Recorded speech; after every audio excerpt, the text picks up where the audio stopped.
Greetings and salutations, friends. My name is, of course, Charles Q. Banks, and I'd like to welcome you to another episode of Caesar, or Charles Anime Episode Summary and Review. And today I shall be reviewing and summarizing a new show. I'm not going to summarize the next episode of One Punch Man yet. Gomen nasai for all those that were expecting another episode of One Punch Man. I am getting very tired of it and needed a break. And can you blame me? Even though the 7th episode was half good, it wasn't all good, and it's all leading up to, like, the last few episodes of the show being good. And I am not expecting much from One Punch Man. I'm not enjoying myself very much, and so I wanted to get away from that for a while and actually review something that I really enjoy. So I was just watching random episodes on YouTube, and I stumbled across a show that caught my eye, because I like westerns. Trigun is my favorite anime so far, and it looked very similar. Had a cowboy style, a kind of a Code Geass aesthetic with its characters. It also kind of reminded me of Cowboy Bebop, very 90s. The impression upon me with its aesthetic was that it was from the 90s, and the 90s is my favorite era of anime so far. I mean, 2000s is a great era. I'm finding more and more shows from the 2000s that I'm really enjoying, but this show is from 2005, but it harkens back to the style of the 90s, despite the fact that it came out in 2005. It's an original show, which means it was airing at the same time as the manga was being created, which is interesting, and I know for a fact that, based on just the first episode, that it is incredibly influenced by those 90s shows. Because it is not very original, I'll be the first one to say it, despite the fact that I enjoyed this first episode very much. It's very cliched, very tropic, and it just depends on whether or not you enjoy those specific tropes. And I definitely did. It's the exact aesthetic, exact genre of show that I like, that being Western, sci-fi, shonen, or seinen, but that's what this show is, but it also is a mecha show, which is what gives it its personality. I didn't know that going into it, I just liked the Western look of it, and when it started started from space, which kind of sets you off to the fact that it's a sci-fi, and it zooms into this Earth-like planet, which is not really Earth, you find out. It's actually called the Planet of Endless Illusions, which that's kind of a long title for a planet, especially when you compare it to something like Earth or, Mars. Multiple word titles for a planet is unique. But anyway, so it zooms in, and the backgrounds for this show, especially even in the space scene, the first shot of the show from space, it's absolutely beautiful, gorgeous, highly detailed, but it's not like any other background that I've seen in a show before. It kind of takes this sort of watercolor style that you've seen from other anime and blends it with realism and impressionism, like very heavily in both. The further away from things you are, the more impressionistic it tends to be, and the more zoomed into things you are, with like characters interacting on screen, the more realistic it tends to be. And it again has that same kind of really vivid, gritty, detailed look as those old 90s shows that I was referencing, which I really like. The first western town that you come across in this place is all run down and rickety, and it's actually set in the distant future, which is interesting for a western. Same thing as Trigun, of course. It's kind of regressed into this cowboy era again. But, and you learn this like two-thirds, or actually in the last quarter of the episode, that it is actually a mecha show. I didn't look into the show before watching it. I just started it and enjoyed myself, because it's very rare that I come across a show that I haven't really seen before or don't know much about. Because I generally just tend to look for the popular shows and to watch those first, kind of like you would read all of the classic books before you start reading anything else, which has been my way of life. But nevertheless, this show's aesthetic is very appealing to me, and it's interesting. Like I said, the art style is very Code Geass, especially for the characters. And that fits with the mecha style, right? The mecha genre. But that age-old question of the characters matching the backgrounds comes up again in a very interesting way, because the backgrounds are beautiful, backgrounds are great, and the character designs are great, but they don't exactly match. Whenever it's half zoomed out and the characters are slightly less detailed, it kind of works, because the further, like I said, the further away from things you are, the more impressionistic it is. And characters in anime, while they aren't really impressionistic, they are very stylized and like low on detail. The characters have this very polished look. So you have a really gritty, realistic background, and you have a very polished, stylized, simplified character design for all of the characters, which can, in a way, clash, but it may not bother you. It's a very small thing. I'm just very interested in the science of this, of what clashes or doesn't to the human eye. And I think it overall works, but it's not as integrated as I think it could possibly be. So moving on from that, it kind of has this, like, I don't know, everyone wears some form of armor somewhere on themselves, and the first girl that we meet, Wendy, is probably basically the protagonist, aside from Vaughn, and I'm gonna say Vaughn because that sounds much better than Van. But Vaughn is a roguish character in a tuxedo wandering around the wilderness with a whip sword. That's right, a whip sword. It moves around like a cloth when he wants it to, and then it readjusts into a rigid sword when he wants it to. And it seems that he is very much an overpowered protagonist. And Wendy, the girl, is the one who is going to be kind of standing in our place and watching from the sidelines and reacting to him. Of course, she has her own goals and ambitions. Her brother has been taken hostage by the Wild Bunch, a gang of ruffians that took him hostage, and they actually sold him into slavery. It's said that that's happened in this episode. So it's not a tiptoeing through the tulips type of show, and you wouldn't really expect that, because it's a dystopian future cowboy world, and so it's very harsh realities of life, people getting shot all the time, and this town is being roughed up by the Wild Bunch and being threatened with their own giant mech by this guy who is absolutely obsessed with the idea of luck and card games. And so the main character, Van, has to decide whether he's going to help the town or not, and at first he refuses. He eats a bunch of pancakes with all kinds of sauce, soy sauce and ketchup and mustard, and he apparently loves it, so that's character development, I guess. That's something unique about him. And he always wears a tuxedo, and people are very weirded out by that. And it is a tuxedo. I actually looked it up. That is technically a 19th century tuxedo, so props to you, anime, for being more correct than I thought you would be. It doesn't look like a modern-day tuxedo at all, but it is a 19th century one. He has these, like, gauntlets. That's where I was going. He has these, like, armored gauntlets, which are odd, but everyone seems to have some kind of futuristic clothing or metal on their character design and all that on their clothing. Not everyone, but a lot of characters do, which gives this show its own nice, neat flair that's totally separate from anything I've seen before. But it still kind of is reminiscent of a bunch of 90s shows.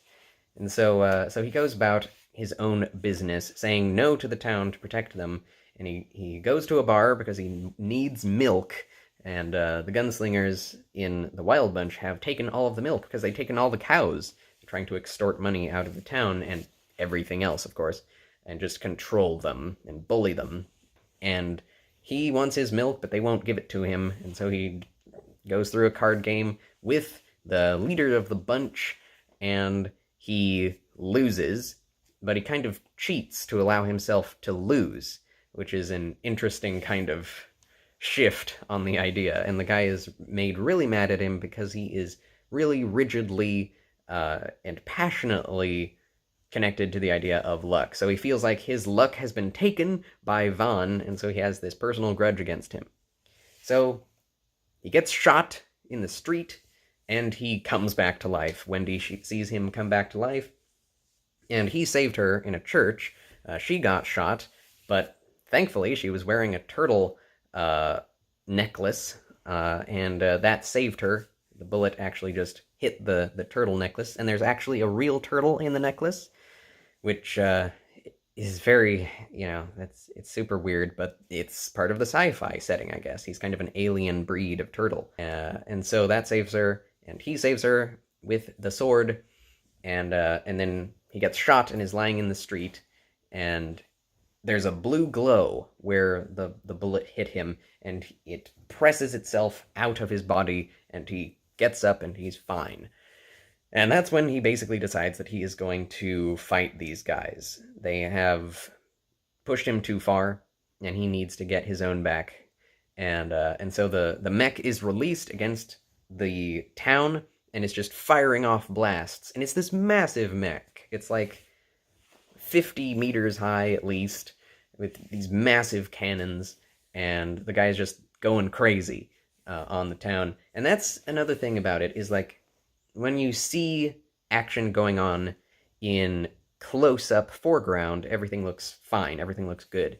But when it zooms out and it's more impressionistic and there's action going on, like flames coming up from the city, it kind of gives you the impression of something like, Resident Evil 1, or, some of those old games like Final Fantasy VII, where you had your pre-rendered backgrounds, and you had also 3D images happening and interacting with the background. So it's like they're kind of out of place, but it still looks beautiful. So it's that weird thing I was talking about before. The eye can't really parse between them very well, so it just kind of looks off. And you know exactly what I'm talking about if you watch the show. So the cowboy Vaughn approaches the mecha, and the mech just shoots a giant blast at him, and he uses his sword to deflect it, and a blue glow happens again, and he summons a giant white mech out of the sky, and it catches him in its chest, and so he goes to town on the giant mech, jumps into the air, slashes it in half, and it's an incredible moment of like, holy crap! And I didn't even know that it was a mech show, so it was extra powerful to me. And I was like, oh, okay, I can get into this. I didn't know this was a mech show. And I'm not really into mech shows. I haven't seen that many mech shows. I've seen like the first 25 episodes of the original Gundam Wing series, and I appreciated it, but it wasn't really what I was into. I've never gotten into Gundam or into mech shows very much. I've only seen that and Code Geass, like I've been repeating, and it really does feel like Code Geass. Oh, I've also seen Evangelion, I guess.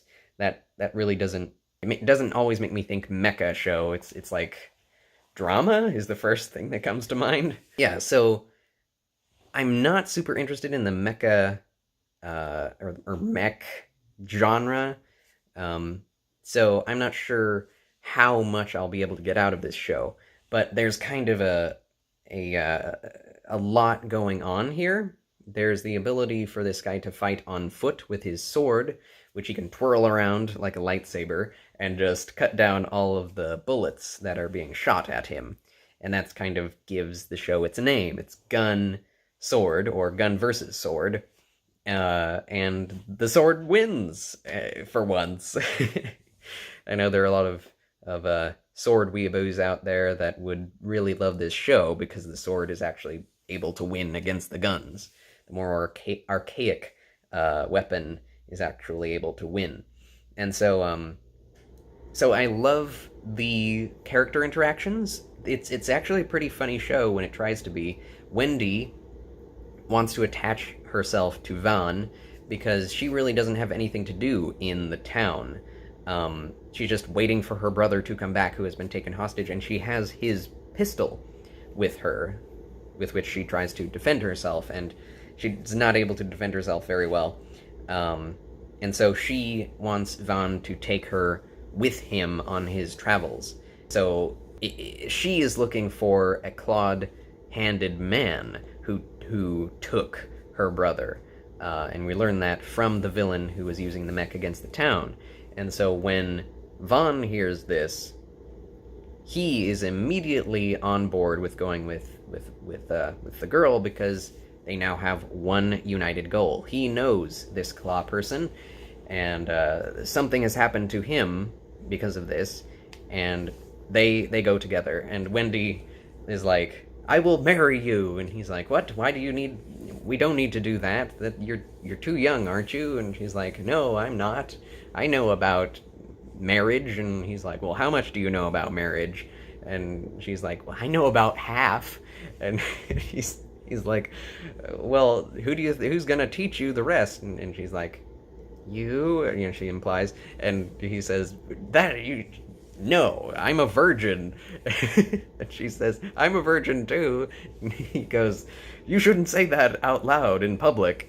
And so it's this wonderful back and forth, because he is so, like, stolid and silent, and she is a normal girl, but she's very direct, very forward, very determined.